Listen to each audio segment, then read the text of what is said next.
Ang kwentong ito ay halaw sa tunay na kaganapan.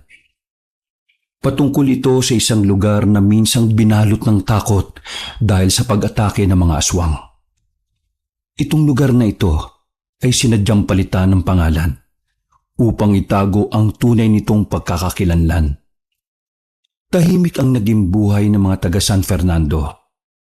Nagtutulungan ng mga tao roon at ni isang beses walang naganap na hidwaan sa pagitan nila. May tuturing na isang perpektong lugar upang tirhan ng mga taong ang nais ay kapayapaan. Naninirahan din sa nasabing baryo si Tandang Masyong na isang matandang binata. Mas pinili niya ang manatili sa ganoong sitwasyon dahil nais niyang mamuhay ng walang ibang iniisip. Pagtitinda ng mga gulay sa palengke ang ikinabubuhay na matanda. Marami rin siyang kakilala sa bayan, kaya hindi siya nahihirapang ilako ang kanyang mga paninda. Nagsimula lamang dumating ang manakanakang sigalot sa baryo ng San Fernando nang minsang masaksihan ng mga tao ang isang kometa na parang walis ang anyo. Ayon kasi sa mga haka-haka nila, kapag ka ganon, tsak na winawalis din daw ang swerte sa buong mundo. Subalit kahit na ganon, nanatili sa kanyang payak at masayang buhay si Tandang Masyong. Isang beses, habang abala siya sa pagbabayo ng palay niyang sasaingin pa niya para sa hapunan, napansin niya ang 5 kalalakihang naglalakad. Pansin niya ring may hilang kalabaw ang mga yon at kilala pa niya kung sino ang may-ari ng hayop na hila ng kalalakihan. Sino naman ang mga yan? Mukhang dayo lang sila sa San Fernando Pinagbili na siguro ni Igme ang kanyang kalabaw. Matingnan nga kung sino sila. Dahil medyo malabo na ang paningin ng matanda, nagpasya siyang iwan na muna ang palay na kanyang binabayo. Dala ang kanyang tungkod. Marahan niyang binaybay ang daan. Naging maingat siya sa kanyang paglalakad. Habang humakbang siya at nakamasid sa kalalakihan, nagkaroon siya ng kakaibang kutob. Bakit kaya hindi man lang sila dumaan sa tamang landas? Tanong pa ng matanda sa kanyang sarili. Ipinagpatuloy niya ang kanyang paglalakad hanggang sa makarating ang mga kalalakihan sa sapa. Agad na napansin ni Tandang Masyong na nagmamadali sila na makapunta sa kabilang pampang. Kaya napasigaw siya kahit na hindi pa siya sigurado. Magnanakaw! May magnanakaw dito! Ninakaw ang kalabaw ni Igme! Dahil sa lakas ng kanyang pagsigaw, naalarma ang mga tao. Marami ang mga kalalakihang humabol sa 5 magnanakaw. Pagkalapit nila kay Tandang Masyong, agad siyang nagtanong. Sigurado ka ba, Tandang Masyong? Saan sila patungo? Tanong ng isang lalaking kanayo ng matanda. Hindi naman nagdalawang isip si Tandang Masyong na ituro ang direksyon na tinahak ng mga kalalakihang yon. Nang magsimula ng habulin ng mga lalaki ang 5 magnanakaw, umalis na rin doon ang matanda at bumalik sa kanyang bahay. Pagkabalik ni Tandang Masyong, ipinagpatuloy niya ang kanyang pagbabayo ng palay hanggang sa magawa niyang tapusin yon. Papasok na sana siya sa loob ng bahay niya para magsaing, pero nakita niya ang mga kalalakihan na naglalakad habang hila ang kalabaw. Bakit kaya hindi man lang nila kasama yung mga magnanakaw na yon? Tanong niya sa kanyang sarili. Bunsod ng kanyang pagnanais na malaman ang nangyari, lumapit siya sa mga kalalakihang yon at nagtanong. Abay, bakit kalabaw lang ang dala ninyo? Nasaan naman napunta yung mga magnanakaw na yon? Umiling agad ang kalalakihan. Ang isa sa kanila ay nagsalita. Nakatakas po. Iniwan lang nila yung kalabaw na ito nang malaman nilang malapit na namin silang mahuli. Napailing si Tandang Masyong at napausal na rin. Ang lalakas ng loob ng mga yon Umaatake na kahit na hindi pa madilim ang paligid. Sumang-ayon ng mga kalalakihan sa itinura ng matanda. Agad din silang nagpaalam kay Tandang Masyong dahil ibabalita pa nila sa kanayon nilang may-ari ng kalabaw ang nangyaring pagnanakaw at ipapaalam din sa kapitan ang naganap. Napatango na lang si Tandang Masyong sa kanila. Bago pa man makaalis ang mga lalaki, muling nagwika ang matanda. Mas maigi siguro kung magiging alerto tayo. Baka aatake ulit ang mga yon. Kailangang maganda tayo. Sumang-ayon naman sa kanya ang mga kalalakihan at nagsimula na silang maglakad patungo sa barrio hall nila. Noong nakalayo na ang mga kalalakihan, nagpa siyang bumalik sa kanyang bahay ang matanda at itinuloy na ang kanyang pagsasaing.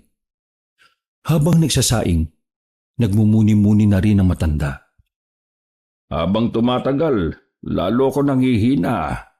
Siguro, mas masarap ang mamatay ng makagawa man lang ng makabuluhang bagay para sa aking mga kanayon. Para kahit wala na ako, maalala pa rin nila ako. Napangiti na lang si Tandang Masyong at nagpa siyang iwan na muna ang nakasalang sa apoy. Tumungo siya sa labas ng bahay niya at naupo sa upuang tomba-tomba habang nakaharap sa ginintuang palayan. Kung may misyong mang maya-ata sa akin ng Diyos, gagampanan ko yon sa abot ng aking makakaya. Ang dasal ko lamang bigyan pa ako ng lakas para makagawa ng mabuti sa aking kapwa. Sambit pa niya. Habang nasa ganoong sitwasyon, may kung ano siyang nakikita sa malayo. Subalit dahil medyo may kalabuan na ang kanyang mga mata, hindi niya mawari kung ano yon. Ano kaya yung mabibilis na gumalaw na yon? Mukhang patungo sa direksyon ng bundok at kagubatan Tanong niya sa kanyang sarili. Hindi niya alam kung ano yon, subalit nararamdaman niya ang hindi maipaliwanag na takot habang pinagmamasdan niya ang bundok na tinutungo ng kung anumang nilalang. Inabutan na ng dilim doon si Tandang Masyong at halos muntikan na niyang makalimutan ang kanyang sinaing. Sa kadahilanan ng yon, mabilis siyang tumayo at tinungo ang kusina. Sa kabutihang palad naman ay naluto ang sinaing niya kahit pa hindi niya yon nagawang bantayan at atupagin. Nang masiguro na niyang luto na ang kanin, nag-ihaw siya ng tuyong isda at habang ginagawa yon, naging panay ang tingin niya sa labas ng bintana. Ano kaya yung nakita ko? Hindi kaya guni-guni ko lang yon? Ay, talagang tumatanda na nga ako. Kung ano-ano na nakikita at napapansin ko. Napailing na lang si Tandang Masyong at sinigurong hindi masusunog ang kanyang iniihaw. Nang matapos na siya, nagpasya siyang kumain na ng hapunan. Kahit na mag-isa lang siya sa hapag, hindi yun naging alintana sa matanda.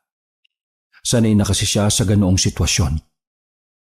Nasa kalagitnaan siya ng kanyang pagkain nang may marinig siyang mga ingay ng kalalakihan. Bunsod noon, tumayo siya at dumungaw sa bintana. Nakita niya ang kanyang mga kanayon na naglalakad, kaya inalok niya ang mga yon na magapunan. Tumigil naman ang mga kalalakihang yon sa tapat ng bahay ni Tandang Masyong. Sige po, kumain lang kayo. Naatasan lang kasi kami ni Kapitan na Robonda para raw maiwasan yung mga magnanakaw. Yung nangyaring pagnanakaw sa kalabaw ni Igme napag-alaman kasing pinlano ng mga taong labas. Mabuti na nga lang at hindi ka nga nila pinaputukan Sabi ng lalaki. Napatawa naman ang matanda at tumugon. Di, pinaputukan nila ako. Mas lalo lang silang mahuhuli. Tumawa na rin ang mga kalalakihang yon at agad na nagpaalam kay Tandang Masyong na aalis na. Bumalik din sa kanyang paghapunan ng matanda at tinapos na niya ang kanyang pagkain. Pagkatapos niya, agad siyang nagpahinga sa kanyang silid. Nakinig pa siya ng katatakutang drama sa kanyang di bateryang radyo at habang pinakikinggan niya ang kwentong aswang, napaisip na rin siya sa kanyang sarili. Posible kayang mga aswang ang nakita kong patungo sa bundok? Napailing ang matanda at bagyang napatawa sa kanyang sarili dahil sa kakaibang naisip niya. Sa tanang buhay niya, hindi pa siya nakakakita ng aswang. Kaya duda siyang totoo ang mga ganoong nilalang. Siguro sa mga drama lang ang mga yon.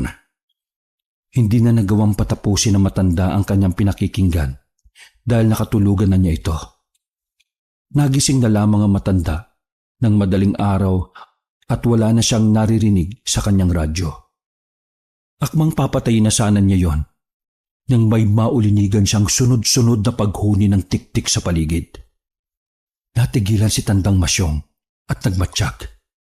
Patuloy pa rin niyang naririnig ang paghuni at medyo malakas yon. Namulagat na lang ang kanyang mga mata nang matanto niya kung saan banda nagmumula ang paghuning yon. Mukhang sa bahay ng buntis naming kanayon yun ah.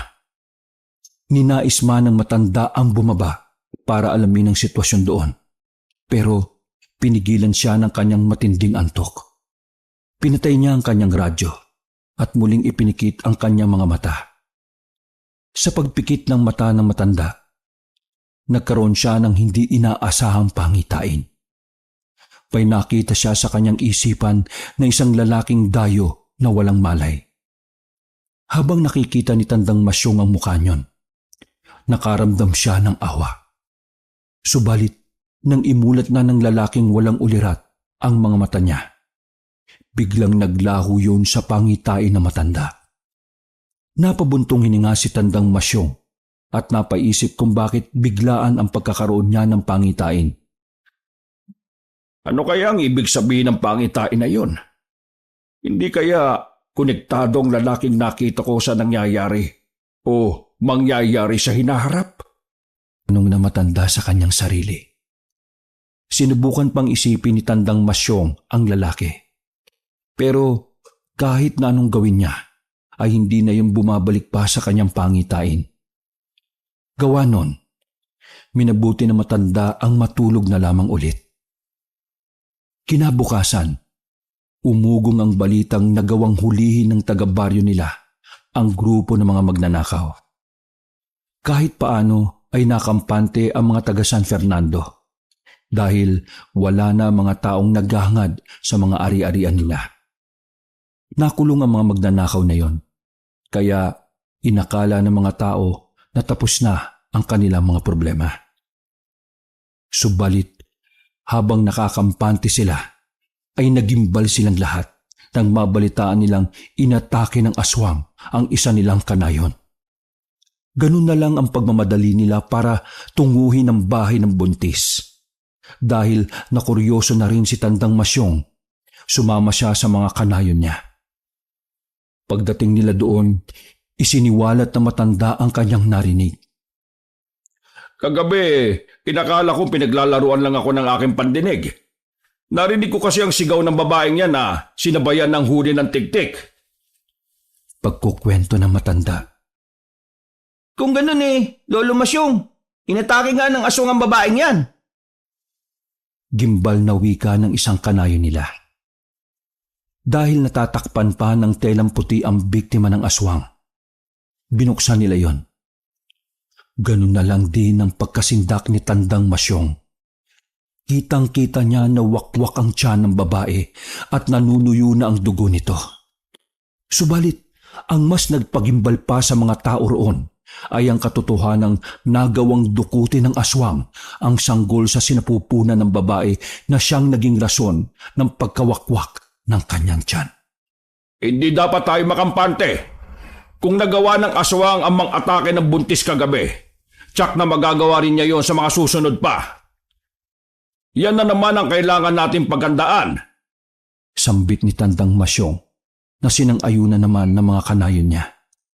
Naganda at nagbantay sa kanilang paligid ang bawat kanayon nga nila. Subalit, ang hindi nila alam, panimula pa lang yon ng pagkagimbal ng mga taga roon. Sa bawat araw na nagdaan, may isang hayop silang natatagpuan na walang mga laman loob. Tila sinadyang iwan yon sa gilid ng daan nang sa gayon ay makita talaga ng mga taga San Fernando. Isang gabi, nasa kahimbingan na si Tandang Masyong ng kanyang pagtulog nang bigla siyang maalimpungatan. Nakarinig siya ng iyak ng isang babae at sumisigaw para humingi ng tulong. Ano na naman kaya yon? Huwag nilang sabihin na pagkatapos ng magnanakaw at aswang eto na naman ang mga taong hayok sa laman ang aatake at mag-ahasik ng lagim sa San Fernando. Sambit na matanda. Dahil patuloy ang sigaw ng babae, bumangon si Tandang Masyong at kinuha ang kanyang itak saka flashlight. Maingat siyang bumaba sa kanyang bahay at sinipat ng maigi ang lugar. Noong matanto na niya kung saan nagmumula ang ingay na yon, maraan siyang naglakad upang tumungo roon. Habang humakbang ang matanda, unti-unti siyang binabalot ng kakaibang takot. Dinig niya ang angil ng isang mabangis na hayop at amoy niya ang lansa sa paligid. Hindi yan isang mabangis na hayop. Kung hindi... Hindi nagawang ipagpatuloy na matanda ang kanyang paglalakad. Napako siya sa kanyang kinatatayuan at napanganga. Saktong pagkarinig niya ng kaluskos at angil, inilawan niya ang unahan at ganun na lang ang pagkasindak niya nang makita niya ang isang babaeng nakahandusay sa daan. Sa tabi nito ay isang mabalahibong nilalang na naglalaway. Nagbabaga ang mga mata at mayroong mahahabang braso at binti. Hindi nagawa ni Tandang Masyong ang makagalaw dahil nasaksihan niya kung paano nilantaka ng aswang na yun ang laman loob ng babae. Natigil lamang ang aswang sa kanyang ginagawa noong mapansin niyang naroroon si Tandang Masyon at sumasaksi. Tumindig ng mabalasik ang nilalang sa matanda. Rason para ihandari ni Tandang Masyong ang kanyang itak. Agad namang tumayo ang nilalang at tumarap kay Tandang Masyong. Bunsod noon, napawika na ang matanda. Sige, umatake ka at nang malaman natin kung hanggang saan niyang kaya mo. Huwag kang papasigurong matanda na ako dahil kaya ko pang pumatay ng kagaya mo.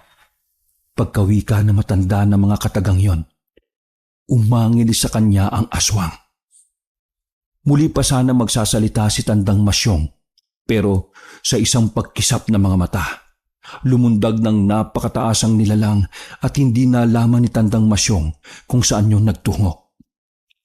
Naiwan na matanda na nakatulala pa rin habang nakaharap sa gawi kung saan naroroon ang bangkay ng babaeng wakwak ang tiyan at nagkalat ang laman loob sa lupa.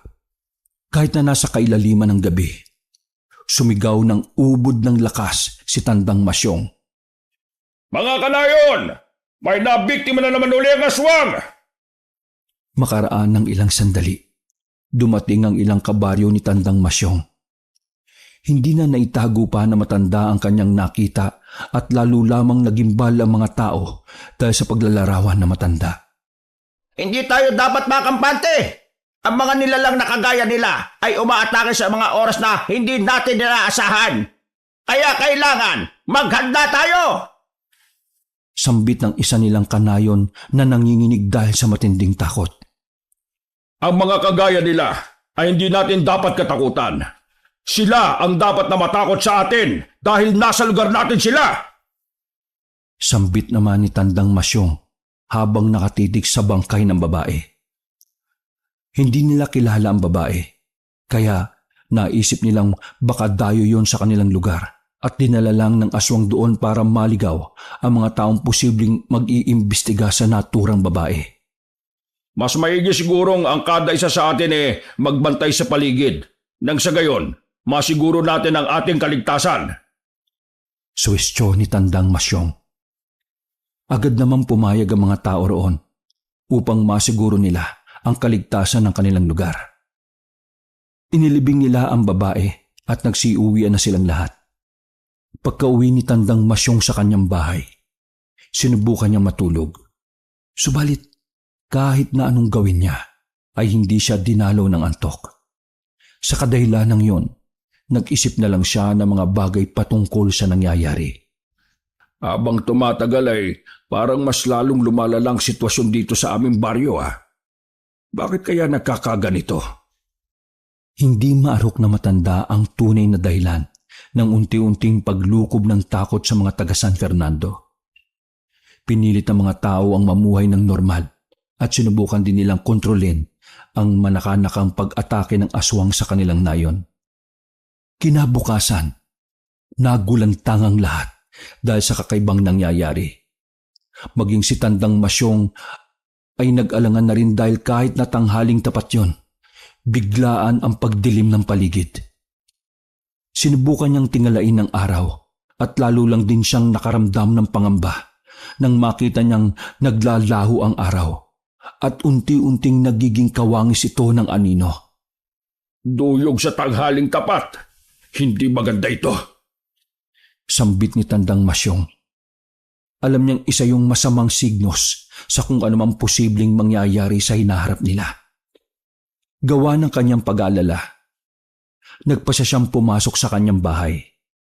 Subalit, bago pa man siya tuluyang makapasok, naggulat ang matanda nang makita ang kanyang mga kanayo na nagtitipon-tipon habang tinitingala at pinagmamasdan ang kung anumang nangyayari sa araw.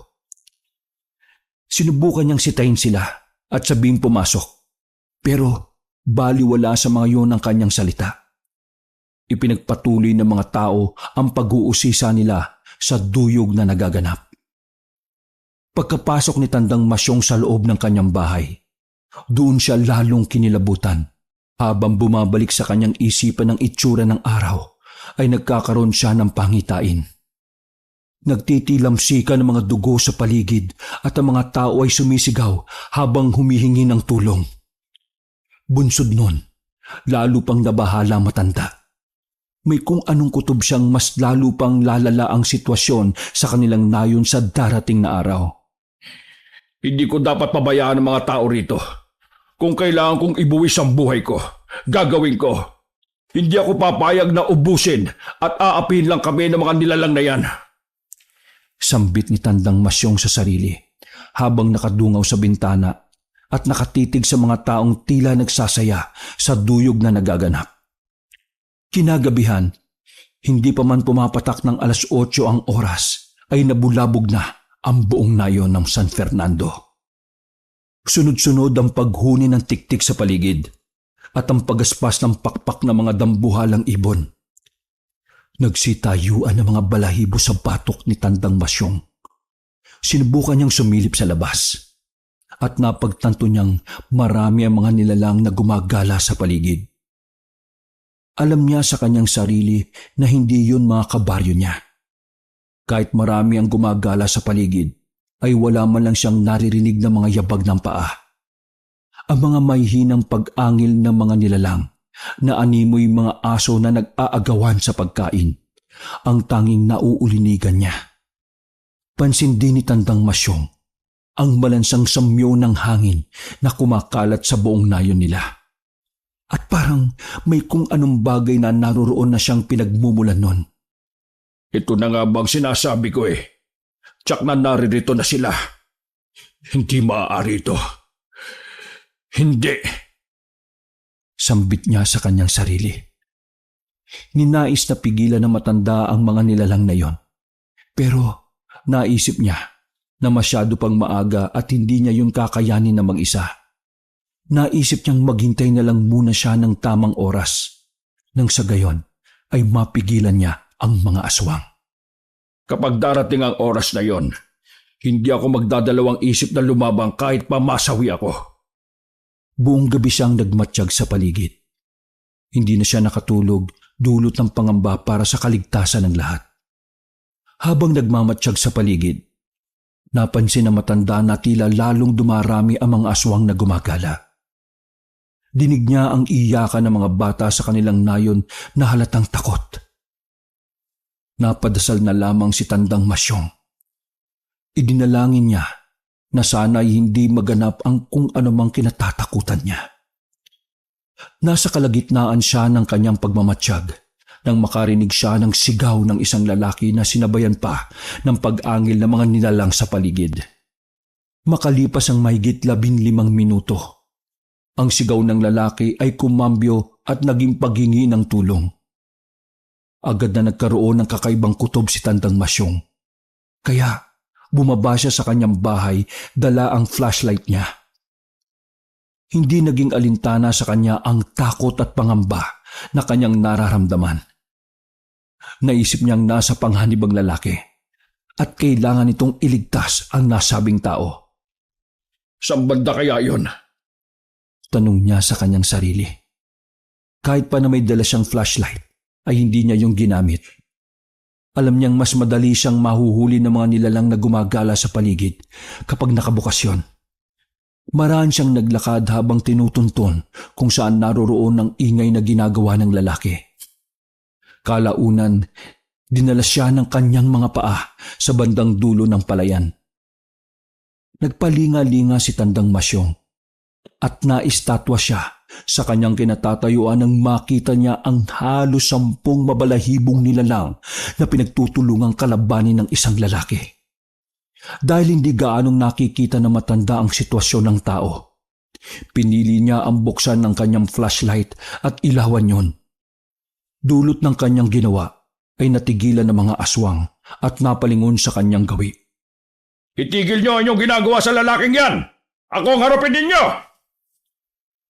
Inihanda na matanda ang kanyang itak habang nakamasid sa lalaki. Magkahalong pangingilabot at awa para sa sitwasyon ng dayo ang naramdaman ni Tandang Masyong. Puno kasi ng sugat ang katawan nito at naliligo na sa sariling dugo.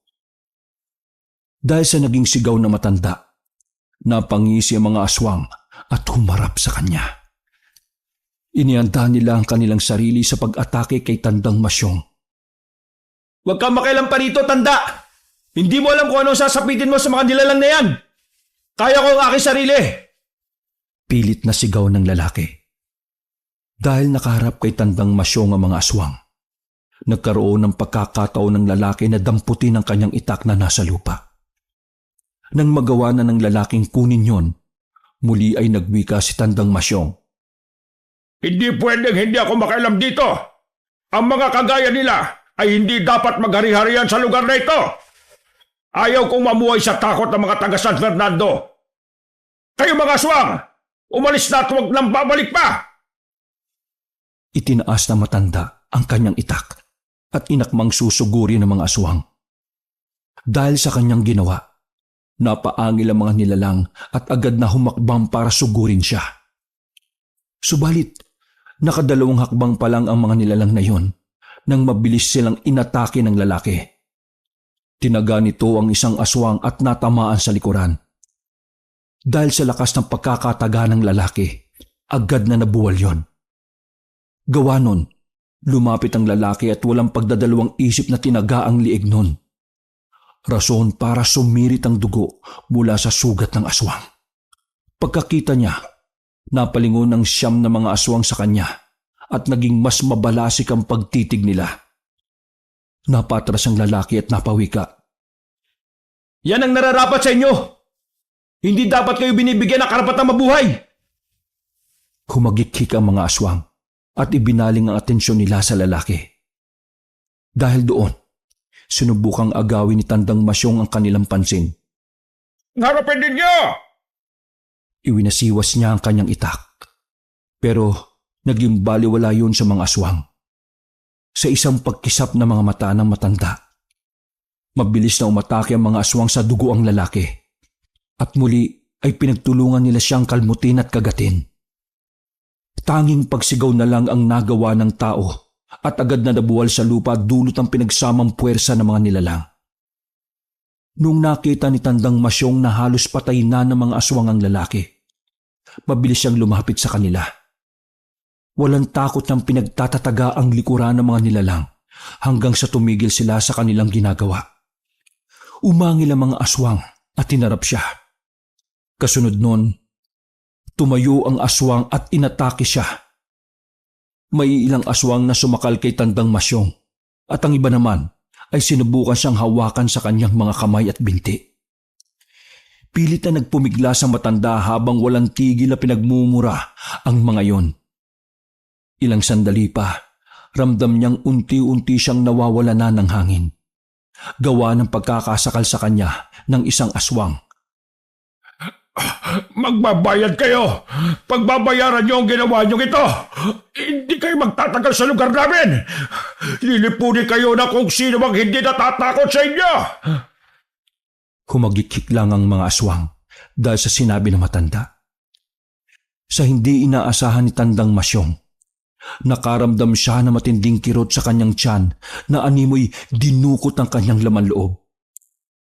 Pagkatapos ang pangyayaring yon, tuluyang nagdilim ang kanyang paningin hanggang sa mawalan na siya ng malay. Hindi na alam ni Tandang Masyong ang sumunod na nangyari. Napabalikwas na lang siya nang may tumutulong likido sa mukha niya. Noon lang napagtanto na matanda na umuulan pala. Nasa na yung... Bumangon si Tandang Masyong. Sinubukan niyang ilawan ang paligid gamit ang flashlight niya. Subalit, hindi na yun gumagana.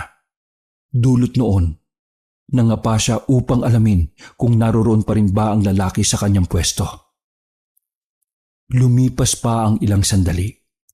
Nakarinig ng mahinang pag-ungol ang matanda. Sinubukan niyang tawagin ang lalaki, pero yun pa rin ang ingay na kanyang ginagawa. Toy! Nasaan ka? Hinagilap na matanda ang lalaki at nang mahanap niya yon, ay sinubukan niya itong kausapin. Hindi sumagot sa kanya, pero batid ni Tandang Masyong na buhay pa rin yan. Sige, hindi na muna kita uusisain. Mas maigi kung magagamot mo muna ang iyong mga sugat. Tutulungan kita, basta tulungan mo lang din ang iyong sarili. Kahit na alam niyang mahihirapan siya, inalalayan niya ang lalaki na makatayo. Sa kabutihang palad, kahit na dahan-dahan, sinubukan din ng lalaki ang tumayo sa tulong na matanda. Nang magawa na niya yon, naglakad sila pauwi sa bahay na matanda. Walang naging pakialam si Tandang Masyong kung nahihirapan siya. Ang nasa isip niya na mga sandaling yon ay ang matulungan ng lalaki at mailigtas ito mula sa mga aswang na hindi na nila matukoy kung saan na nagtungo. Pasalamat ka't nagawa kitang abutan. Kung hindi ako bumaba sa bahay, baka nagawa ka na nilang kainin siguro. Wika na matanda sa lalaki. Makaraan ng ilang beses na pagkatumba, ay nakarating na rin sila sa bahay ni Tandang Masyong. Inihiga na matanda ang lalaki sa mahabang bangko at ginamot ang kanyang mga sugat na gawa ng kalmot ng mga nilalang na kanilang nakalaban. Marahil dala sa matinding pagod at sugat, nawalan ng malay ang lalaki. Bunsod noon, nang matapos gamutin ni Tandang Masyong ang dayo, hinayaan niya munang makapagpahinga yon. Pumasok siya sa kanyang silid at nagpahinga. Pinilit niya na makatulog at sa kabutihang palad ay nakaidlip siya. Kinabukasan, pagkagising na matanda, agad siyang pumunta sa sala kung saan naroroon ang lalaking tinulungan niya. Subalit pagdating niya roon, ganun na lang ang kanyang pagtataka dahil wala na sa mahabang bangko ang lalaki. Oh, saan na kaya nagpunta yon? Tanong niya sa kanyang sarili. Gawa ng hindi niya mahagilap sa loob ng bahay ang lalaki, napagpasyahan ng matanda na lumabas. Pagkalabas niya sa kanyang bahay, ay doon niya nakita ang taong tinulungan niya na nakatayo at nakatitig sa malayo. Toy! Nagkakape ka ba? Halika muna sa loob at magkape tayo. Teka lang hindi ka pa malakas Sana hindi mo pinilit ang sarili mong bumangon. Napalingon sa kanya ang lalaki at namulagat na lang ang mga mata ni Tandang Masyong nung makita niyang wala na ang mga galos sa katawan nito. Salamat nga po pala sa pagtulong niyo sa akin Pasensya na rin kung nakapagsalita ako ng hindi maganda nung una. Ako nga pala si Honorio. Wika ng lalaki. Ako naman si Masyong. Ayos lang yon. Nauunawaan naman kita Pasensya ka na rin sa pagingialam ko. Ayaw ko lang na may naagrabyadong tao rito sa nayon namin. Teka. Paano ka nga pala napunta rito? Agad na napabuntong hininga ang lalaking nagpakilalang si Honorio at nagwika sa seryosong boses. Sinubukan nila akong itapon sa lugar na ito. Nagawa kasi nila akong hulihin. Mabuti na nga lang at dumating pa kayo. Dahil kung hindi, baka kung ano na ang pagpapahirap na ginawa nila sa akin. Labis ang pagkakuryoso ni Tandang Masyong sa koneksyon ng lalaki at ng mga aswang. Dahil doon, nagtanong ulit siya. Kung ganun ano nga bang rason kung bakit tila galit sa iyo mga nilalang na yon? Hindi naman naglihim sa kanya ang lalaki at sinabi nito ang nais malaman na matanda.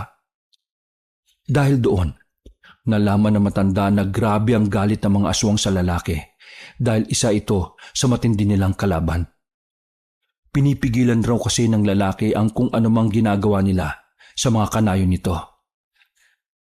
Ngayong naririto na sila, tsak na gagawin din nila kung ano man ang ginagawa nila sa amin. May pag-aalalang sabi ni Honorio. Agad na umiling si Tandang Masyong. Hindi ako papayag. Hindi ko papayag ang gagawin nilang alipin at pagkain ng mga tao rito. Masaya at matiwasay na namumuhay ang mga tao sa San Fernando. Walang sino man ang makasisira nun. Seryosong sambit na matanda. Kung ganon, kailangan natin maganda. Tsak na hanapin ako ng mga aswang. Subalit, kalakip nun ay pahihirapan nila kayo hanggang sa kayo na mismo ang susuko ng inyong buhay sa kanila. Wika ng lalaki. Kaya nga inabisuhan ko na yung mga kanayong ko na maghanda. Hindi ko nga lang alam kung anong ginawa ng mga aswang at wala man lang ibang nakapansin sa ingay na ginagawa nila. Sabi ni Tandang Masyong. Marahil ay gumamit sila ng itim na mahika. Nagkaroon ng duyog kanina at tsak na mas lalong lumakas ang kung anumang kakayahan nila. Wika ni Honorio kay Tandang Masyong. Bago pa man tuluyang napasarap ang kanilang kwentuhan, ay muli silang pumasok sa loob ng bahay. Nagtimpla sila ng kanilang kape at ipinagpatuloy na ang kanilang diskusyon. Nasa kalagitnaan sila ng kanilang pag-uusap nang may isang kanayon si Tandang Masyong na tumungo sa kanyang bahay. Pansin ng matanda na tarantayon habang pinipilit na magsalita. Ang aking asawa, inatake kagabi ng aswang at munti ka nang makuha ang sanggol na nasa sinapupunan niya. Sinabi rin ng lalaki na napagsabihan niya ang kanilang kapitan ukol sa nangyari. Nangako naman daw ang punong barangay nila na paiigtingin ang pagbabantay sa paligid. Mga hayop na mga aswang na yan mga demonyo na kailangan puksain. Napatiimbagang si Tandang Masyong. Sige na, umuwi ka muna at lagyan mo ng pangontra ang paligid ng bahay ninyo nang sa gayon hindi madaling mapasok ng aswang. Wika na matanda. Nagpasalamat ang lalaki at bago yun umalis ay napatitig pa sa dayong kasama na matanda. Napangiti na lang sa kanya si Tandang Masyong at tinayaan niyo na umalis sa kanyang bahay. Nung wala na ang kanayon niya ay muling nagwika si Tandang Masyong kay Honorio. Sobra na ang ginagawa ng mga aswang na yan. Ilang araw ko palang nararamdaman ang kanilang presensya. Subalit, mabilis nilang nalulukob ng takot ang isipan ng mga tao rito. Baka sa susunod na araw magulantang na lang ako na patay na at wala nang laman loob ang aking mga kanayon. Matapos sabihin niyo ni Tandang Masyong, ay nakita niyang napakuyom ng kanyang kamay ang lalaki. Dadaan sila sa aking bangkay kapag nagkaganon. Kinakailangan kong puksain ng mga salot na yon. Kung nagawa nilang lipunin ng mga tao sa amin na yon, hindi ko papayagan na gawin din nila yun dito. Nung marinig yun ni Tandang Masyong, ay lalo siyang nagimbal. Nalaman niya na inubos na ng mga aswang ang mga kanayon ni Honorio. Nanginig ang kanyang mga kalamnan sa isiping baka maggasik ng lagim ang mga aswang na yun sa San Fernando sa lalong madaling panahon. Dulot ng pangamba nila sa posibleng pag-atake ng mga aswang kinagabihan. Naganda silang dalawa. Kumuha sila ng mga baging na makabuhay at pinalibot yon sa bakuran ni Tandang Masyong. Nag-imbak din sila ng mga tuyong dahon na siyang gagamitin nila sa paggawa ng siga kinagabihan. Kumuha rin sila ng mga kawayan at pinatulis ang dulo, saka ipinwesto sa paligid ng bahay na matanda. Tingnan lang natin kung magagawa pa nila makapasok sa bakuran ngayong gabi. Magbabantay tayo sa paligid. Kung talagang ikaw ang pakay nila, ay aatake sila rito. Subalit kapag ang mga kanayong ko naman, guguluhin nila ang bawat kabahayan dito sa aming baryo. Napatango lang kay Tandang Masyong ang lalaki at tinulungan ito sa kung ano mang ginagawa niya. Pagsapit pa lang ng 6:00, Naghanda ng dalawa. Nagmatsyag sila sa paligid ng sa gayon ay mabatid nila kung may paparating na panganib. Pareho silang may hawak na itak at panayang dungaw sa bintana na nakaawang ng bahagya. Sa tingin mo aatake sila ngayong gabi? Tanong ni Tandang Masyong sa lalaking kasama niya. Hindi ko po alam. Pero sa palagay ko, hindi nila papayagang mabuhay pa ako. Maswerte lang ako nung nakaraang gabi dahil nagawa mo akong iligtas sa kanila. Sambit ni Honorio. Kung gayon, hindi dapat tayo makampante. Baka sa hindi natin malaman nasa paligid na pala sila at inaabangan ng mga ginagawa natin. Muling saad ni Tandang Masyong. Tumango ang lalaki. Muli pa sana siya magsasalita, subalit biglaan ang pag-alingaso ng malansang amoy sa paligid. Alam nilang pareho na hindi lang yun lansa ng dugo o kung anuman. Tsak na may mga asong napaparating. Hindi magiging ganito kalansa ang hangin kung hindi sila marami. Saad ni Tandang Masyong. Ang ingay sa paligid ay unti-unting lumalakas na animoy may paparating na kung anumang panganib. Pakiramdam nila ay may dilubyo ng paparating. Parehong nakaramdam ng kaba si Tandang Masyong at Honorio. Subalit sa halip na magmukmok ay nagpasya ang dalawa na lumabas sa bahay. Pagkalabas nila, hindi na sila nagdalawang isip pa at sinindihan ng mga inipon nilang tuyong dahon. Kasabay ng pagliwanag ng paligid ay siya rin pagpagaspas ng mga pakpak na mga dambuhalang ibon na umatake sa mga kabahayan sa San Fernando. Napamura na lang ng pabulong si Tandang Masyong nung marinig niya ang iyak ng mga bata at hiyawan ng mga inang takot sa kung anumang gagawin ng mga aswang. Ang mga kalalakihan naman sa bawat kabahayan ay lumabas at itinaboy ang mga nilalang ng dilim na umaatake sa kanilang nayon. Hindi maganda ito. Tsak na simula pa lamang ito ng kanilang pag-aasik ng lagim. Kailangan mapigilan sila. Saad ni Tandang Masyong.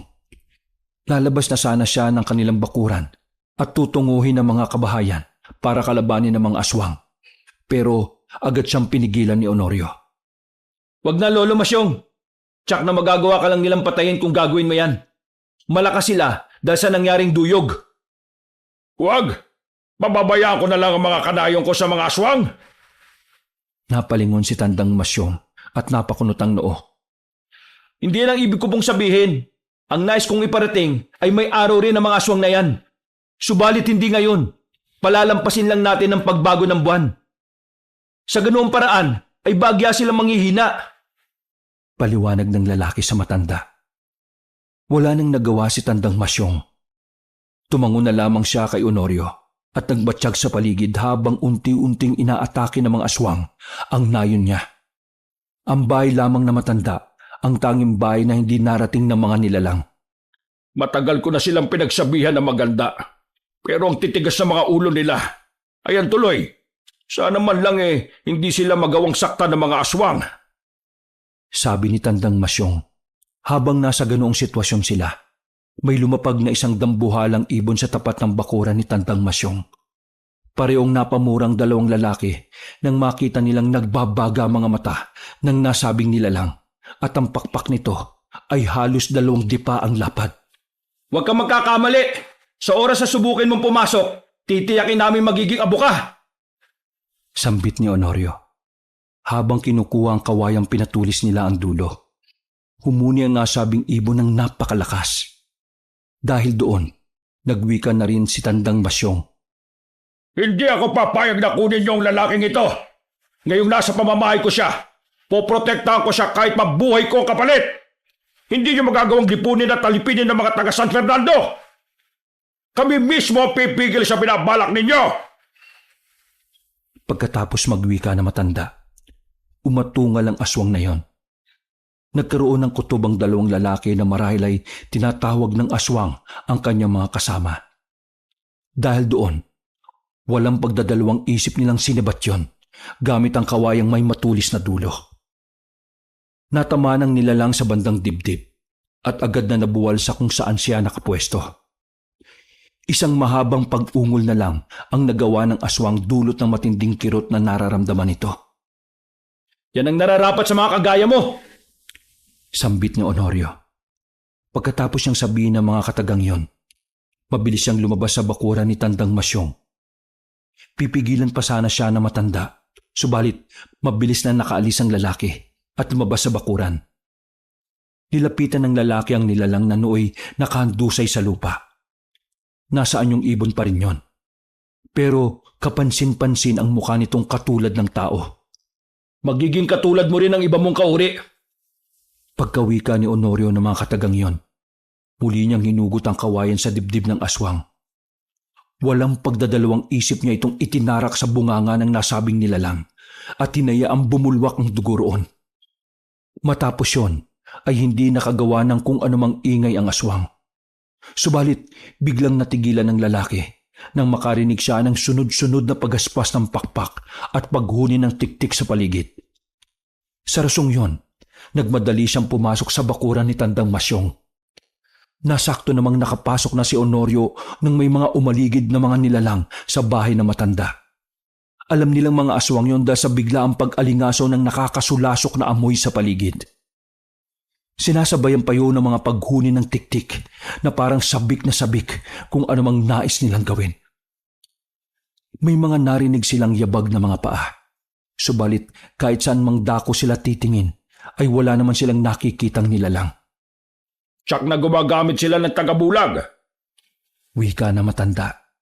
Kaya nga, hindi tayo dapat makampante dahil mas marami silang kakayahan kaysa sa atin. Saad naman ni Honorio. Dahil dumarami na ang mga nilalang sa paligid, sinubukan nilang dagdagan ang mga tuyong dahon sa siga na ginawa nila at nilagyan na rin nila ng asin.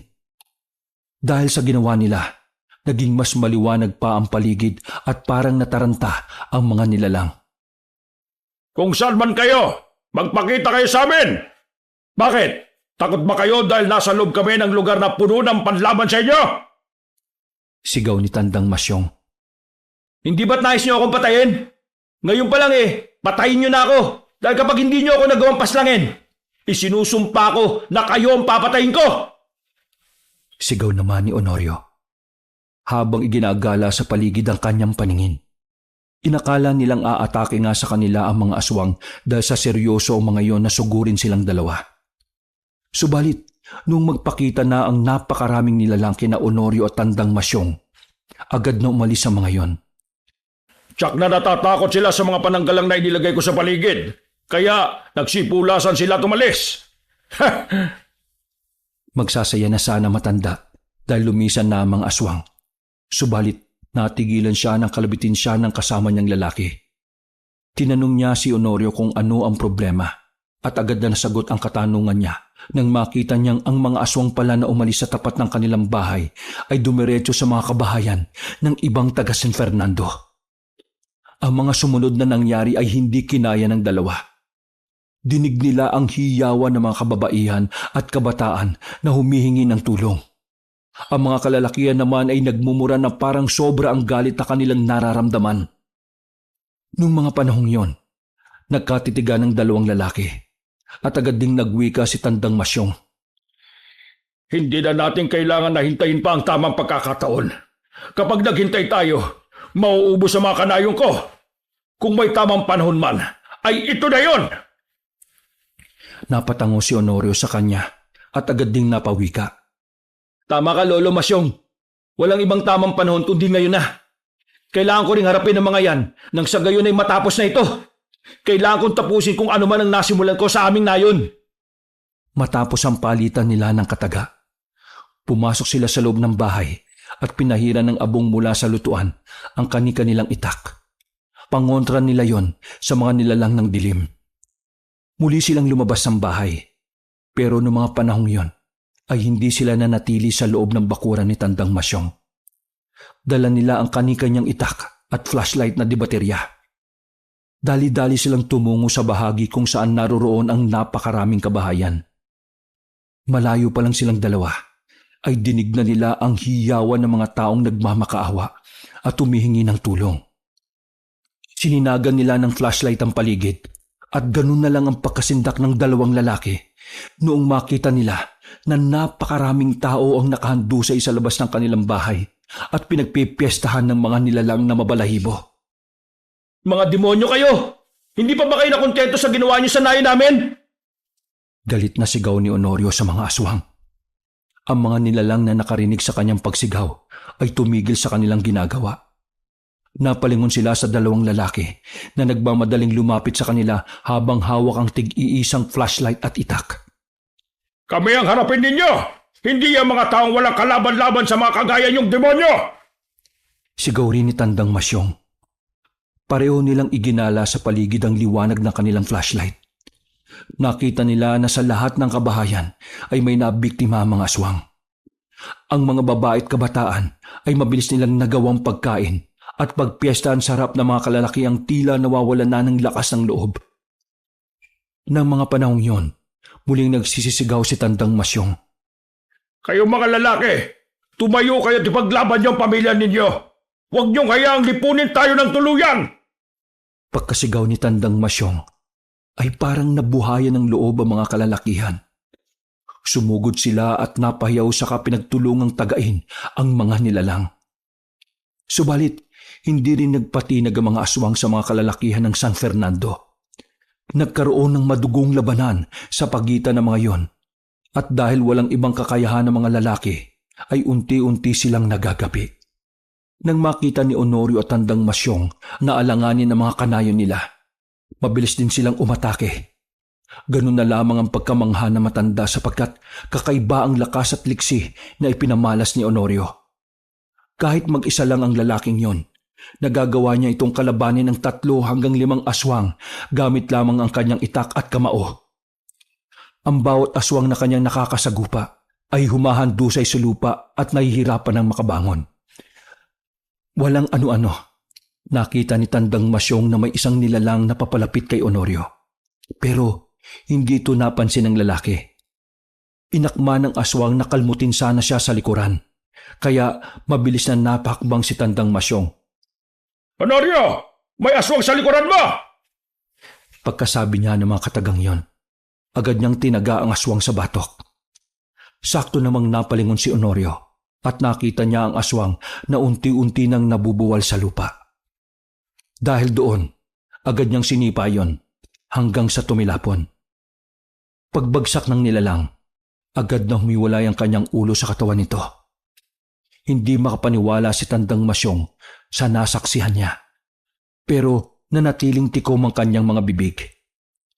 Nagpatuloy ang labanang yon hanggang sa unti-unting nagawang patayin ng mga aswang ang kalalakihan ng San Fernando. Ilan na lamang sa kanila ang nanatiling nakatayo, pero puno rin ng mga galos ang katawan. Napansin ng dalawa na pinanghihinaan na talaga ng loob ang mga kalalakihan. Dahil doon, inilapag ni Honorio ang kanyang itak sa lupa. Hindi ko na po kailangan yan, Lolo Masyong. Bantayan mo lamang ang paligid ko dahil baka hindi ko kagad mapansing may nasa likuran ko na pala. Tumango si Tandang Masyong sa lalaki at hindi niya inaasahan ang mga susunod na gagawin nito. Sa isang pagkisap na mga mata ng matanda, kitang-kita niya kung paano nagpalit ng anyo si Honorio. Ang kanyang katawan ay binalot ng maiitim na balahibo. Ang kanyang mga binti at braso ay tila mas sumahaba pa ng halos kalahating metro. Dinigrin niyang umaangil ito na parang isang mabangis na hayop. Honorio, kauri mo ba sila? Napako sa kanyang kinatatayuan ng matanda dahil sa pagkagulantang. Hindi siya sinagot ng lalaki. Sa halip, lumingon yon sa kanya at napangisip bago umalis. Sa isang pagkisap ng mga mata ni Tandang Masyong, ay lumundag si Honorio sa bahagi kung saan mayroong maraming aswang. Pagkalapag niya sa bahaging yon, ay nagulat ang mga nilalang at agad na umangil. Dahil alam ni Tandang Masyong na marami ang aswang at iisa lang si Honorio, napagpasya niyang tulungan ito. Para sa San Fernando, papatayin namin kayo! Itinaas niya ang kanyang itak. Nakita naman yun ng 4 niyang kanayo na naroroon at kasama nila. Kaya parang nabuhayan din sila ng loob. Kahit pa may mga galos ang kanilang katawan, ay inihanda rin nila ang pag-atake sa mga aswang na dumudumog kay Honorio. Nang gumalaw na si Tandang Masyong para sugurin ang mga aswang, umabante na rin ang 4 na kalalakihan. Nilapitan ni Tandang Masyong ang mga nilalang at walang pagdadalawang isip niyang tinaga ang isa sa mga ito sa batok. Ito ang nararapat sa'yo! Nakarinig na lamang sila ng pag-ungol dulot ng ginawa na matanda. Nabuwalang nasabing aswang, dahilan para mapalingon ang iba sa gawin ni Tandang Masyong. Nakita naman ni Honorio na tila nagbabalak ang mga nilalang na sugurin ng matanda. Dahil doon, napamura siya at agad ring nagwika sa garalgal na boses. Ako ang kalabanin ninyo! Huwag na ninyong idamay pa ang ibang tao! Pagkawika niya ng mga katagang yon, hinawakan niya ng mahigpit ang braso ng isang aswang. Gamit ang kanyang kaliwang kamay, walang pagdadalawang isip niyang dinukot ang puso ng nilalang. Agad niya ring itinapon yon sa hindi kalayuan. Lilipunin ko kayo! Ipapatikim ko sa inyo ang ginawa niyo sa aking mga kanayon at kauri! Muling saad ni Honorio. Matapos siyang gawin yon, lumundag siya sa itaas at bumagsak sa mga aswang na naghahanda para sugurin si Tandang Masyong. Agad na nagsibuwala ng mga aswang na yon. Kaya nagkaroon ng pagkakataon na matanda at ang 4 na kalalakihan para tuluyang makalapit doon. Walang habas nilang pinagtatataga ang mga nilalang at wala silang naging pakialam kung saan banda ng katawan ng mga ito tumama ang talim ng kanilang itak. Ang iilang aswang ay sumusubok pang lumaban. Subalit sa tuwing makikita ni Honorio na nagbabalak silang tumayo o gumawa ng kung anuman, pinipigilan ng dayo ang kung anumang binabalak nila.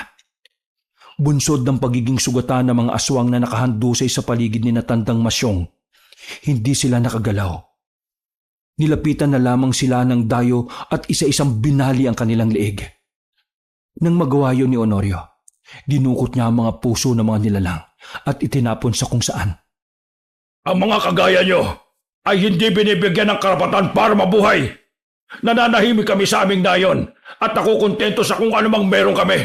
Pero anong ginawa nyo? Sinira nyo ang tahimik naming buhay. Hindi ako papayag na sirain nyo rin ang buhay ng mga taga rito.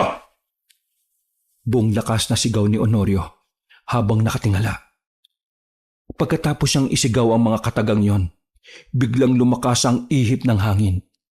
Naging sobrang lansa ng samyo ng hangin na halos nakakasuka na para kina Tandang Masyong. Paglipas lamang ng ilang sandali, binalot si Tandang Masyong ng walang kaparis na kilabot. Sunod-sunod na mga huni ng tiktik sa paligid na sinabayan ng mga pagaspas ng pakpak. Magtago na kayo! Kaya ko na ito! Mas maiging iligtas niyo ang ibang tao na alam niyong buhay pa! Hayaan niyong kalabanin ko ang mga natitirang salot na yan! Sambit ni Honorio. Napatulala sa kanya mga kalalakihan. Hindi naman kaagad nakagalaw si Tandang Masyong na noon ay nagmamatsyag siya sa paligid. Ilang sandali pa ay nagwika ulit si Honorio. Malamang ay sila ang mga matataas na uri ng aswang. Hindi niyo sila kaya.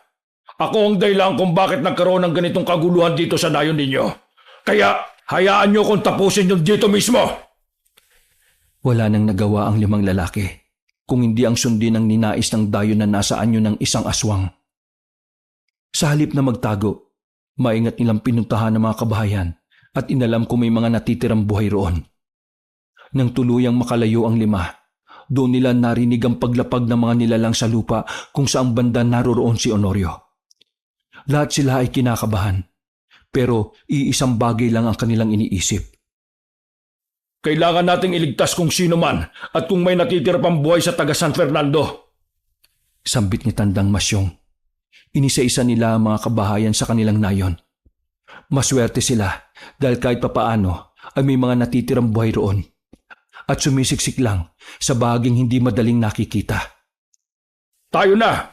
Halina kayo! At nang makapunta tayo sa ligtas na bahagi ng nayon. Dali! Sambit ni Tandang Masyong. Wala siyang ibang lugar na naisip kung hindi ang kanyang bahay na napapalibutan ng mga pangontra ng aswang. Isasama na rin sana ni Tandang Masyong ang mga kalalakihang pauwi. Subalit nagwika ang isa sa kanila. Mananatili kami rito! Ikaw na lang po umuwi ng sa ganun mahatid mo ang mga taong to sa iyong bahay! Ayaw rin sanang pumayag ni Tandang Masyong. Subalit naisip niyang walang makakatulong kay Honorio kapag lahat sila ay umuwi sa kanyang bahay. O sige, kayo na muna ang bahala rito ha. Ihatid ko lang itong mga kanayo natin at babalik din ako. Kailangang hindi matapos ang gawing ito at magawa nating lipulin ang mga nilalang na yan. Anang Tandang Masyong. Sumang-ayon naman sa kanya ang mga kalalakihan. Kaya umalis ang matandang kasama ang iba nilang kanayon at umuwi sa kanyang bahay. Sinabi pa nito sa kanyang mga kabaryo na ligtas sila roon at napatunayan na nilang hindi makakapasok ang mga aswang sa kanyang tirahan. Umuwi nga sila at tinatid ni Tandang Masyong ang mahigit 10 katao sa kanyang bahay. Pagkarating nila roon, muling nagpaalam ang matanda. Huwag kayong lalabas ng bahay hanggang hindi dumarating ang umaga. Manatili kayo sa loob ng sa gayon ay maging ligtas kayo. Naintindihan nyo? Babalikan ko ang ating mga kanayon. Sa oras na hindi kami makabalik, ay alam nyo na kung ano ang naging kapalaran namin. Saad pa nito at tuluyang bumaba sa kanyang bahay. Naisipan ni Tandang Masyong na dalhin ng 3 kawayang may matutulis na dulo. Alam niyang may maitutulong yon sa pakikipaglaban niya sa aswang. Malayo pa lamang ang matanda, dinig niya ang mga angil ng nilalang at sigawan ng mga lalaki. Tsak na naglalaban na sila. Binilisan niya ang kanyang paglalakad hanggang sa matanaw na nga niya si Honorio na pinagtutulungan ng 2 aswang. Ang mga kalalakihan namang kanayon niya ay nakahandusay na sa lupa habang pilit na nilalabanan ng mga aswang na umiibabaw sa kanila. Mga demonyo kayo! Sigaw ni Tandang Masyong at bumelo siya. Hawak niya sa isang kamay ang isang kawayang sibat. Noong magawa na niyang makabuelo, sinakto niyang hindi matatamaan ang isa nilang kanayon kapag sinipat niya ang aswang.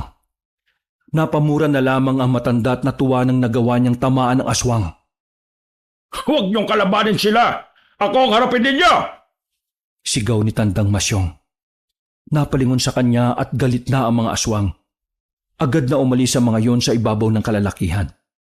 Nang mga sandaling yon ay muling bumelo si Tandang Masyong at itinapon din ang 2 sibat.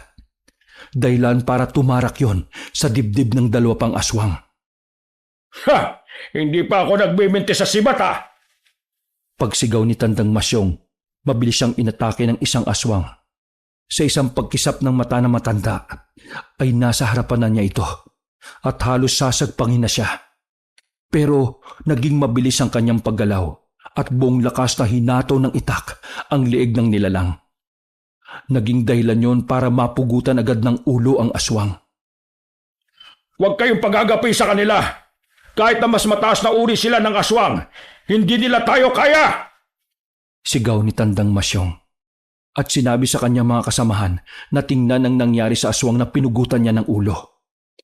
Nakita yun ng 3 aswang na nagtutulong-tulong para kalabanin si Honorio. Gawa nun, napaangil sila at iniwan si Honorio na nakahandusay sa lupa. Saka sinugod ang matanda. Sige, ali kayo! Sigaw ni Tandang Masyong at iwinasiwas pa sa kanyang harapan ang itak niya. Nakita ni Honorio na papasugod na ang mga aswang sa matanda. Kaya napasigaw siya. Ang mga mahihina lang ang kaya ninyo! 3 na kayo pero hindi nyo pa rin ako magawang patayin! Ngayon, tingnan natin kung hanggang saan ang kakayahan ninyo! Saktong paggalaw ng mga aswang upang sagpangin si Tandang Masyong, nilundag sila ng aswang na si Honorio at hinawakan niya sa gulugod ang 2 aswang. Ito ang nararapat sa inyo! Matapos siyang isigaw ang mga katagang yon, walang pagdadalawang isip at buong lakas niyang hinugot ang mga gulugod nila. Tanging pag-ungol na lang ang nagawa ng mga aswang at pareho silang napatingala sa langit na animoy hindi nila inaasahan ang gagawin ni Honorio. Pagkahiwalay ng kanilang gulugod sa likuran nila, ay siya ring pagbagsak nila sa lupa. Nakita yun ng isang aswang, kaya muli niyang ibinalik ang kanyang pansin kay Honorio. Umangil yun ng napakalakas at sa harapan mismo ni Tandang Masyong, nagpalit yun ng anyo sa isang malaki at nakakatakot na aso. Huwag kang magpapatalo sa kanya, Honorio! Patayin mo ang nilalang na yan! Pagkawika ni Tandang Masyong, nakita niya na may marka ang nasabing aswang. Gagawin ko ang lahat para mapatayan ang kanilang pinuno! Sabi naman ni Honorio sa garalgal na boses. Magsasalita pa sana siya, pero mabilis na lumundag sa kanya ang dambuhalang aso at sinubukan siya nitong kagatin. Hindi naman nagpatalo si Honorio. Buong lakas niyang sinakalang pinuno ng mga aswang. Habang pinipilit na ilayo ang bunganga nito sa kanyang liig, ilang sandali pa'y nagawa na ng dayo ang kanyang binabalak. Inakala nila na wala nang magagawa ang pinuno ng mga aswang. Subalit sa isang pagkisap na mga mata ni Tandang Masyong ay ganun na lang ang kanyang pagkasindak na makita niyang dahan-dahan ang bumabao ng kuko ng aswang sa dibdib ni Honorio.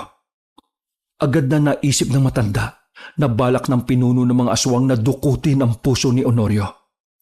Dahil doon, mabilis siyang lumapit at tinagayon sa likuran.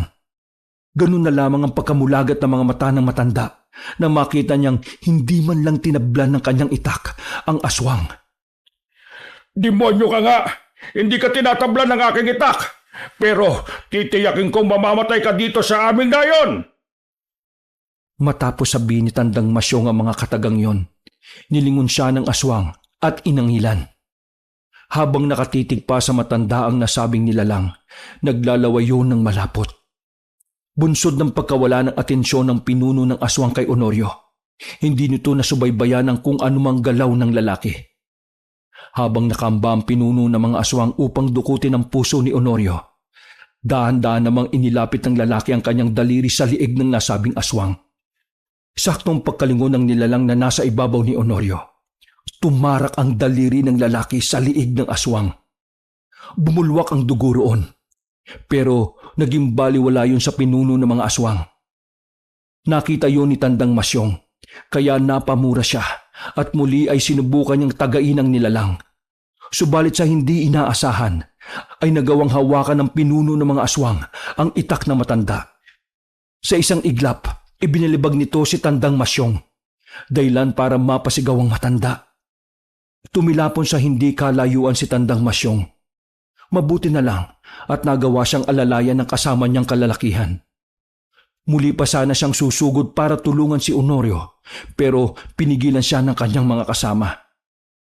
Hayaan na muna natin ang dayong yan sa pakikipaglaban. Huwag mong isugal ang buhay mo. Dahil kaya naman ni Honorio ang kalaban niya, oh! Sabi ng isang lalaki. Napatitig si Tandang Masyong kay Honorio habang nakikipaglaban sa pinuno ng mga aswang. Nang mga sandaling yon, ay nakatayo na silang pareho at naghahanda para atakihin ang bawat isa. Sa isang pagkisap ng mga mata ni Tandang Masyong, ay nakita niyang parehong napalundag si Honorio at ang pinuno ng mga aswang. Sige, Honorio! Patayin mo ang aswang na yan! Ipaghiganti mo ang mga kanayon mo, pati na rin ang mga taga San Fernando! Sigaw na matanda. Bunsod sa pagsigaw ni Tandang Masyong, napalingon ang pinuno ng mga aswang at ipinakita pa nito ang kanyang pangil. Dahil sa ginawa niya, nagkaroon ulit ng pagkakataon si Honorio at mabilis na sinakalang pinuno ng mga aswang. Buong lakas niyang ibinagsak yon sa lupa. At pagkatapos ay inibabawan. Walang habas siyang pinagkakakalmot ang nilalang sa dibdib. Nang mga panahong yon, dahil sa kakaibang liksi at lakas ni Honorio, nagawa niyang sugatan ang pinuno ng mga aswang. Pilit mang lumalaban ang aswang kay Honorio, pero halos hindi na ito magawa sapagkat nasa ilalim siya ng kanyang kalaban. Nung makita ni Tandang Masyong na halos hindi na makagalaw ang pinuno ng mga aswang, nilapitan nila si Honorio at siniguradong nagagawa nitong saktan ng nilalang. Sige, patayin mo na lamang yan! Nang sa gayon ay hindi na makapaggasik ng lagim sa ibang lugar! Sambit ni Tandang Masyong kay Honorio. Dahil sa tinura na matanda, nilingon siya ng pinuno ng mga aswang.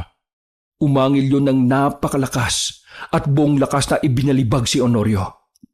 Tumilapon naman sa hindi kalayuan ng dayo, kaya nagkaroon ng panahon ng pinuno ng mga aswang para makatayo. Naging mabilis ang paggalaw nito.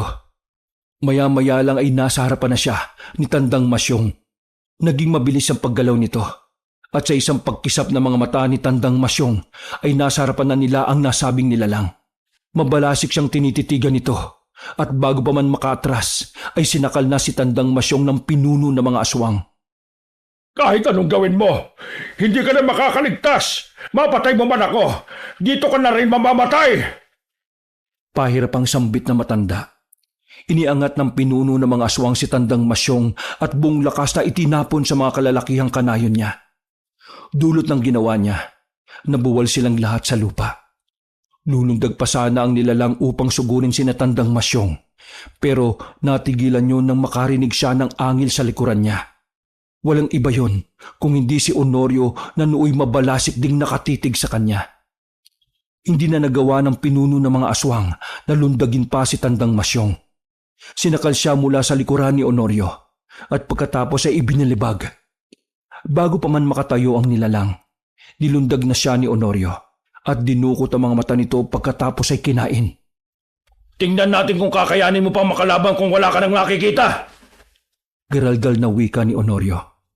Sinubukan siyang kalmutin ng pinuno ng mga aswang, pero napatras si Honorio at inapakan yon sa kanyang dibdib. Umangil ang nilalang at tumayo. Nagpalinga-linga siya habang sumisinghot sa paligid. Nung mga panahong yon, naging mabilis ang paggalaw ni Honorio at pinagkakakalmot niya ang pinuno ng mga aswang habang umaaligid dito. Walang naging pakialam si Honorio sa kung anumang bahagi ng katawan ng nilalang ang kanyang nasusugatan. Kalaunan, tumigil siya sa tapat ng nilalang at nagwika ulit. Ngayon, matitikman mo ang ganti ng kauri mong tinraidor ninyo. Napaangil pa ang nilalang, subalit yun na ang naging kahuli-hulihang angil niya. Napasigaw si Honorio at buong lakas na dinukot ang puso ng pinuno ng mga aswang. Bago tuluyang bumagsak sa lupa ang nilalang, nilantakan ni Honorio ang puso nito. Halos mandiri si Natandang Masyong sa kanilang nasaksihan. Subalit ang kanilang agam-agam ay nasagot sa kung ano ang kanilang nakikita na ginawa ni Honorio. Pagkabagsak ng pinuno ng mga aswang sa lupa, nilapitan niyo ni Tandang Masyong. Hinawakan niya ng maigpit ang kanyang itak at bago pa man makapagsalita si Honorio upang pigilan siya, ay pinugutan niya ng ulo ang pinuno ng mga aswang. Tingnan natin kung magagawa pa ninyong makapaggasik ng lagim. Ang mga kagaya nitong aswang ay walang karabatang mabuhay sa mundong ito. Agad namang natigilan si Honorio sa kanyang paglantak sa puso ng pinuno ng mga aswang. Napatitig siya kina Tandang Masyong at agad na itinapon ang natitirang bahagi ng puso na nasa kamay niya. Noong mga panahong yon, mula sa pagiging mabalahibong nilalang, nagpalit siya ng anyo patungo sa isang lalaki. Nakita naman yun ni Natandang Masyong kaya agad siyang humingi ng tawad dahil sa kanyang itinuran. Patawad, Honorio, sa sinabi ko. Hindi lahat ng aswang ay dapat mamatay. Maraming salamat nga pala sa pagtulong mo sa amin. Napailing na lang si Honorio at agad na nagwika. Ako nga sana ang dapat na humingi ng tawad sa inyong lahat. Ako ang rason kung bakit lumaki ang gulo na ito. Dapat nung una pa lamang, sinabi ko na rin kung anong totoo kong pagkatao at ang katotohanan sa lugar na pinanggalingan ko. Tumango si Tandang Masyong dahil parang may sasabihin pa ang lalaki at hinintay niya ang susunod na ikukwento nito. Kauri namin ang mga aswang na yon. Subalit dahil nagsimula silang kumain ng mga tao, itinakwil na namin sila. Hindi namin akalain na isang araw aatakihin nila kami at papaslangin. Ako lang ang natira sa aming mga angkan. At ang araw na ito ay ang unang beses kong matikman ang puso na kagaya kong aswang. Sabi ni Honorio kay Tandang Masyong. Kung gayon kaya mo rin palang pumatay ng mga tao. Hindi rin pala kami totoong ligtas sa'yo. Wika ng isang lalaki na kasama nila. Agad namang sinitayo ni Tandang Masyong. Magdahan-dahan ka sa pananalita mo. Alalahanin mo, kung hindi dahil kay Honorio, malamang naubos na tayong lahat dito. Mariing wika ni Tandang Masyong. Napailing pa ang matanda at tinapik sa likuran si Honorio na may mga bakas pa ng dugo. Agad namang humingi ng tawad ang lalaki at nagsimula na silang umuwi sa bahay ni Tandang Masyong. Nang naroon na sila, naabutan nila ang mga taong natatakot dahil sa nangyari sa kanilang nayon. Aalis na sana si Honorio subalit pinigilan siya ni Tandang Masyong at sinabihang doon na magpalipas ng gabi at kung hanggang kailan niya nais manatili. Hindi naman umimik ang lalaki sa tinura ng matanda. Kinabukasan ay nilinis nila ang buong San Fernando. Inilibing nila ang mga bangkay ng kanilang kanayon at sinunog naman ang mga bangkay ng aswang na naroroon. Nagsimula silang muli at dahil sa presensya ni Honorio, kahit papaano ay nagkaroon na ulit ng katahimikan ng San Fernando. Kahit papaano, ay nagkaroon na ulit ng katahimikan ang San Fernando. Hanggang sa tuluyang pumanaw si Tandang Masyong ay kasama niya sa kanyang bahay si Honorio. Tinuring niya itong parang anak. Dahil sa pagiging aswang nga ng lalaki, ay napagpasya nilang mag-alaga na lamang ng mga hayop nang sa gayon ay maging pagkain ito sa tuwing nakakaramdam siya ng kakaibang gutom. Alam naman yon ng mga kanayon nila, pero madalas na naaalala nila ang sinabi ni Tandang Masyong sa kanila, ang kabutiang nagawa ng dayong aswang sa kanilang nayon. Wakas.